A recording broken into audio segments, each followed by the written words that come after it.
Yep. So it happened. Magic is not dead, but Magic is dead. Yeah, it is. The magic of mm, the magic of 7 years ago is dead, certainly, and it's been on its way down for a long time. I mean, I personally stopped buying cards after what was that, Battle for Zendikar? I think Battle for Zendikar was the last time I bought cards. I've just do EDH now. Um, but yeah, I mean personally, I haven't liked it, the set design, but it is what it is. Regardless, there's a new Age of Magic player, and it shows, and it's pretty clear that that's the direction Wizards is heading. I would not want to. I'm glad that I don't have the collection that I used to. I'm glad that I sold it off when I did. So hey, you know what? Some of us got lucky. So this is extremely important to understand. Um, Everybody always says no, they're not going to reprint the reserve list. No, they're not going to reprint the reserve list. Um, the idea of the reserve list hinges on stores, large stores like Star City and Channel Fireball, who have hundreds of thousands, most likely millions upon millions of dollars of inventory in the reserve list. People who have the pockets and have the skin in the game to actually go after Wizards and get together and file a lawsuit if there's even legal grounds there. Honestly, reserve list, questionable. Anyway, it does set a really dangerous precedent from a player's standpoint. Um, for people like me, who can only play the game a few times a year, typically with friends, having tons of dual lands and Time Twister, Gaia's Cradles, and stuff like that in my EDH decks. I kept them in there because they were always safe, right? I always knew they're not going to go down in price. They're always going to be, roughly what I paid for them, or hopefully more. And that's allowed me to, really stay in the game and not only play at a level that I can compete with the people in my play group, but it also gives me, the ability to have some money tucked away if I ever needed it, right? Hopefully it never comes to that, but for some people, it is not an investment per se, but a rainy day fund, right? And nobody wants to see that rainy day fund go away. If that were the case, I'd just throw all my rainy day fund money into stocks and just gamble a little bit more. The point is, this means every single EDH staple that is on the reserve list is fair game. You could print dual lands that only that you could print lands with dual land typing that only tap for mana in your commander's color identity. You could make dual lands that only tap for mana when your commander is in play, and then they just tap for colorless otherwise. You could do Gaia's Cradles that you have to control your commander, or they tap for mana based on well, that's not that functionally similar. Never mind. I was gonna say taps for mana based on your commander's current mana cost, but that's or casting cost with tax and everything. Anyway, that's wrong. You could have Moxen that only can be used to provide mana for your commander. It crosses a line that hadn't been crossed before, and it completely opens it up to I'd say Pandora's box, but I guess Teferi's box is probably the better one to go with here. But no, honestly, it really opens up that door, and I don't think it should have been opened until this game was dead. I figured when is done with the game, or sorry, when Hasbro is done with Magic, and wants to sell it off to Konami or whoever's gonna buy it, I figured that's when we would see the reserve list just dissipate entirely. It gets sold to another company. Uh, you know, they can lawyer their way out of that one easily, and then boom. First thing they would do is reprint the reserve list, and everybody be standing there freaking out. So I'm really surprised. Let me rephrase that. Me from 7 years ago is surprised to see this. Me from now has been waiting for this to happen, but I did think it was going to happen with duels. And yes, Bill Clinton nailed it. So let's take a closer look at what the reserve list says, right? Obviously, the important thing to understand here is functionally identical, being really the big keyword, right?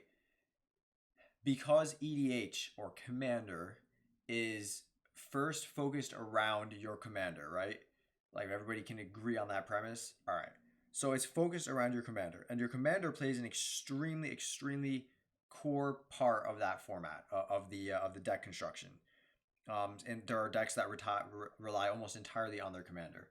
So having a card that allows you to have a Black Lotus effect for your commander, not just in your commander's colors, but for your commander, is a lot closer to functionally identical than if it said something else. In this case, like I wrote three, if it added three colorless that you could use on anything, or if it added 3 mana of any color for even numbered spells or odd numbered spells or whatever it is. The point is, it means that Wizards is okay with and recognizes that there is design space for a Black Lotus type card with a fairly unrestricted restriction, and it also sets the precedent for them to make one that adds 3 mana of any color that you can only spend on creature cards, creature spells, or on artifacts, or on enchantments or planeswalkers. Whatever it is, there could now be a Lotus for every single card type in the game, because your commander is in a way a card type. Obviously they are first a creature or planeswalker, but they are a type. I guess subtype is probably, it's not even a subtype really. I don't know exactly how you would classify it. Regardless, yeah, it's very close to functionally identical, and it shows that they're going to push the design space first to maximize profit, which means dual lands are probably next, or Moxen, I guess. But it also means that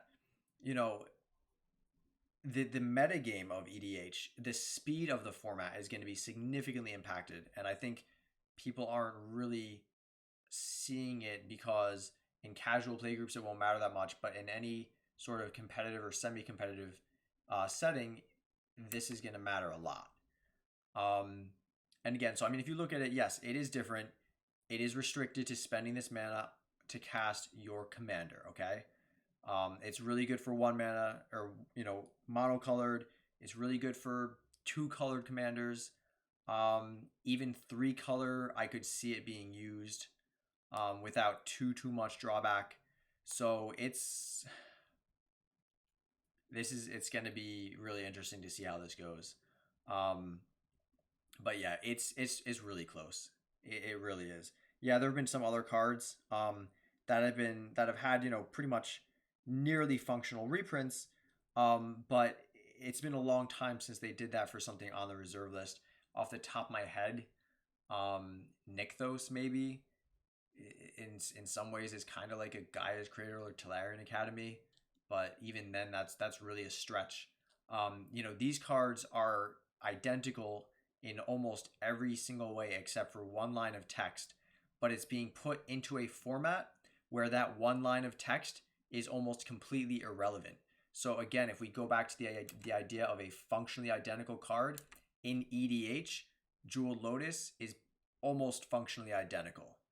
And that's what's really scary to see about this. It's pushing, a boundary that by a much more significant degree than they've ever gone, other than when they did the From the Vault reserve list printings. Those were, you could probably argue, functionally identical cards because they were identical cards. Yeah, I don't know. It's obviously this is first. It's a profit grab, and you can expect to see a lot more things like this in the future from Wizards, as they try and squeeze every last penny out of paper Magic, at the expense of the game quality. For the longest time, they had zero interest in supporting EDH, no interest in doing anything with that format, and all of a sudden they realized they could make money from it. And look, yeah, they're going to try and make money. This isn't, they have every right to. They're a company. That's kind of the purpose, right? But it would be nice if they did it in a more tasteful manner, and in a more measured manner that didn't really impact the game so much, I guess. So, look, I've been out of the game for a decent amount of time now. I play casually with friends. I don't buy product. Look, you should never buy sealed product anyway. I don't know people still do it, hey, whatever. If you do it for fun because you like cracking packs, great. But don't do it thinking it's a good idea unless you're a store getting it, 10 pallets at a time. And yeah, so this is really where we're going to finish off here. The power gap we're going to have in Commander now. Players who can't afford this have just yet another card that is going to absolutely just smoke them from turn one. Turn one, Jeweled Amulet, Soul Ring with a land. Even in multicolor is going. Even in multiplayer is going to be extremely, extremely hard to beat. 4 mana or less commanders that are mono or dual colored are going to obviously see an increase in price, especially the ones that are probably pretty stacksy. Like imagine dropping turn 1 Grand Arbiter Augustin the 4th. That's going to be really annoying for opponents to deal with. What else off the top of my head? Monocolored. Turn 1 Perforos. I don't know. Turn 1 Krenko. Turn 1 Krenko, guys. I mean, come on. Like this is not okay. It's really not. Is it worth trying to mulligan at least once to get this card in your starting hand? Yeah. So is every single EDH match going to start with everybody taking a mulligan on their first turn, before they start the game? Probably. I can't see it. I really can't see it. And let's just go back here one more time. It doesn't exile itself afterwards. So yeah, functionally identical. Yeah, it's functionally identical. Honestly, it's why even bother distinguishing between the two? This is more similar to Black Lotus than the Sradar Bucksh Coffee and Company is to the Starbucks coffee logo. I mean, literally, or the 7-Eleven and Super 7. I mean, those are more of a difference than the Jewel Lotus and Black Lotus. It's ridiculous. Anyway, I do play Chainveil Teferi. It's the last CEDH deck I had since I don't keep up with the game. And yes, it does make me happy. I do look forward to dropping this on turn 1. I'm very excited about turn 1 Teferi now. I was already able to do it through, oh god, what was it?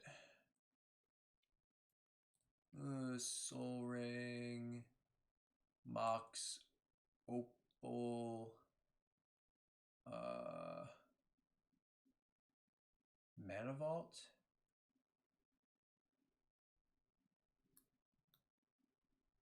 and I don't know, man. The cards are in the deck. I haven't played it in probably a year. Anyway, the point is, this is not the time to be a poor person, in America right now, it's not a time to be a poor person. Never really was. But in Magic, in Wizards America, it's also not a time to be a poor person if you play EDH.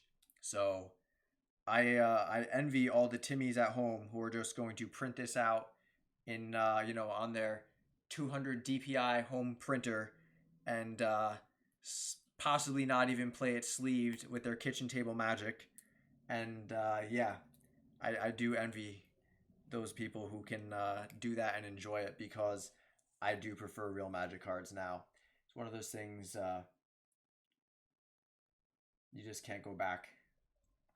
Anyway, now just enjoy some facetious quotes that are unrelated to each other and probably thematically and stylistically discordant.